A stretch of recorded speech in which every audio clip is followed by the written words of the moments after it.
J'ai le feeling que dans les prochaines années, ça pourrait devenir très mal vu ou illégal de jeter sa chaleur dehors. On s'en va rencontrer Jonathan Forté. C'est un entrepreneur de Québec. Puis, avec sa compagnie, il a inventé un système d'ordinateur qui chauffe directement des serres où on récolte des fraises, même en hiver.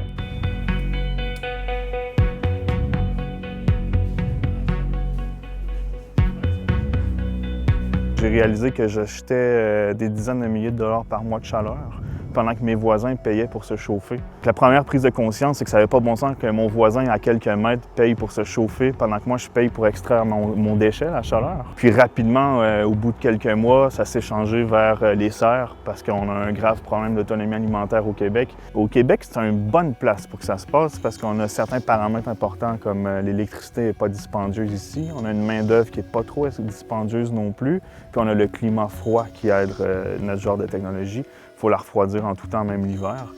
Ici, c'est une serre de 2000 pieds carrés. C'est gros? Non, dans le monde des serres, c'est une petite serre, mais c'est parfait comme carré de sable. Puis là, en ce moment, il fait combien ici à peu près? Il fait 20 degrés actuellement, entre 20 et 25. J'ai le feeling que dans les prochaines années, ça pourrait devenir très mal vu ou illégal de jeter sa chaleur dehors parce que c'est un déchet facile à récupérer. Il suffit de créer un projet circulaire, donc de trouver un partenaire qui est prêt à s'installer à côté de la source de chaleur. 1575 plants, c'est pas beaucoup. On a besoin de serres pour le Québec des centaines de fois ces tailles-là si on veut aller chercher en plus tous les légumes et tout ça. Donc c'est sûr que j'aimerais participer ici à un projet au moins 10 fois ça comme deuxième étape. Je pense que le Québec peut vraiment prendre sa place dans créer l'avenir des data centers, mais aussi des fermes de serveurs comme nous, dans des projets circulaires. Donc ça fait pour moi aucun sens que des futurs data centers se construisent comme dans le passé. Puis est-ce que ça goûte les fraises du Québec? Moi, je dirais que c'est les meilleures fraises du monde. C'est rien de moins. Pour une petite serre comme ça, disons, une petite entreprise, chauffer à l'électricité, ça serait pas viable pour les revenus générés par les fraises. Donc, ça, Vous c'est perdriez de l'argent à faire pousser des fraises en hiver si c'était pas des ordinateurs? Ah, je pense que oui. Je crois qu'on n'est vraiment pas très avancé sur la culture en serre au Québec, ni même le Canada par rapport au reste du monde. Il y a des pays comme la Hollande, l'Espagne, c'est impressionnant, là, leur expertise puis la superficie en serre qu'ils ont dans leur pays. Mais on n'aura pas le choix d'aller vers ça pour tendre vers l'autonomie alimentaire. Les fermes à serveurs, on a décidé de les construire en container.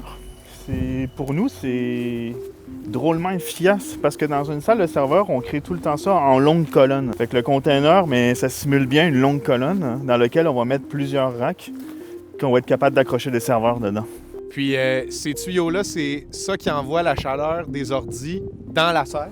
Exact. Dans le fond, il y en a deux. Il y a le bleu, c'est lui qui va prendre l'air frais de la serre.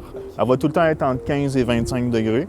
Elle va aller dans les serveurs qui vont chauffer l'air à 40-45 pour la renvoyer dans le rouge, chauffer la serre. Fait que l'air froid dans le bleu, l'air chaud dans le rouge. Exactement. On ne peut pas se tromper quand on cherche les tuyaux. Qu'est-ce que tout ça calcule? En ce moment, c'est des processeurs graphiques. On peut réaliser plusieurs types de calculs avec eux. En ce moment, on a deux types de calculs populaires. C'est la recherche scientifique. Donc, il y a des clients qui vont venir louer des processeurs graphiques pour ça. C'est passionnant pour vrai. De savoir qu'il y a des légumes qui poussent avec un déchet que nous, ça fait des années qu'on jette. Depuis qu'on a embarqué là-dedans, on parle que de ça dans notre équipe. On n'en dort pas. On sait qu'on a une mission importante. C'est vrai qu'elle est bonne. Elle goûte pas l'hiver. Elle goûte l'été.